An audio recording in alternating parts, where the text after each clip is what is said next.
Egunon eta ongi etorri beste bideo batera. Gaur berriro ere Basili Platofanaiaren amaiera artistiko bat ikusiko dugu. Eta gaur oso amaiera artistiko desberdina ikusiko dugu.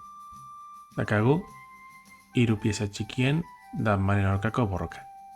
Normalean, bi zaldite alfil bat edo bi alfilita zaldi batek balio berdina dakate dama bat etzala. Baina hemen, txuriak irabazi behar du.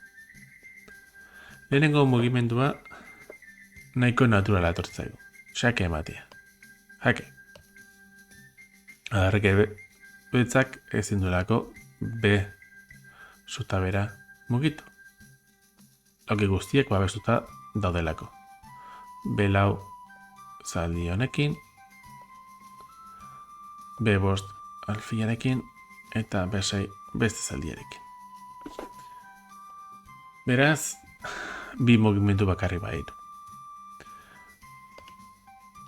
Erregia zela, eta orain, alfila B5 eta gero, jake, jaten baldin badu, erregia B5, zaldia de lau, eraso bikoitza. Eta juriak irabaztiko du. Alfila B5 eta gero ez baldin badu jaten, mugimendu bakarra errekete bost da, eta aldaera nagusira mugituko ge.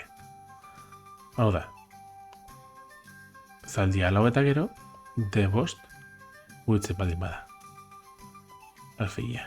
D6, jake, errekeze lau. Ikus dezagun errekeze 6 ezin dela egin. Zaldia de lau, berriro. Eraso bikoitza, eta noski, erregia E6, gaztelua lau, berriro, eraso bikoitza.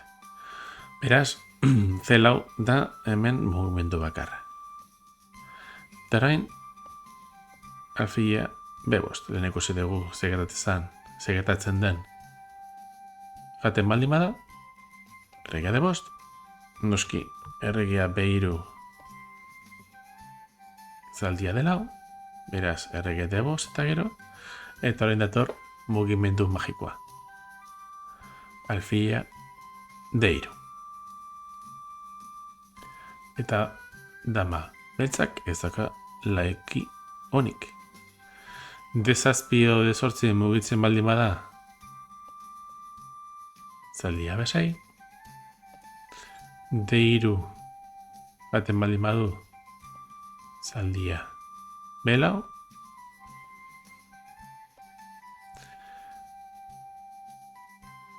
eta E6.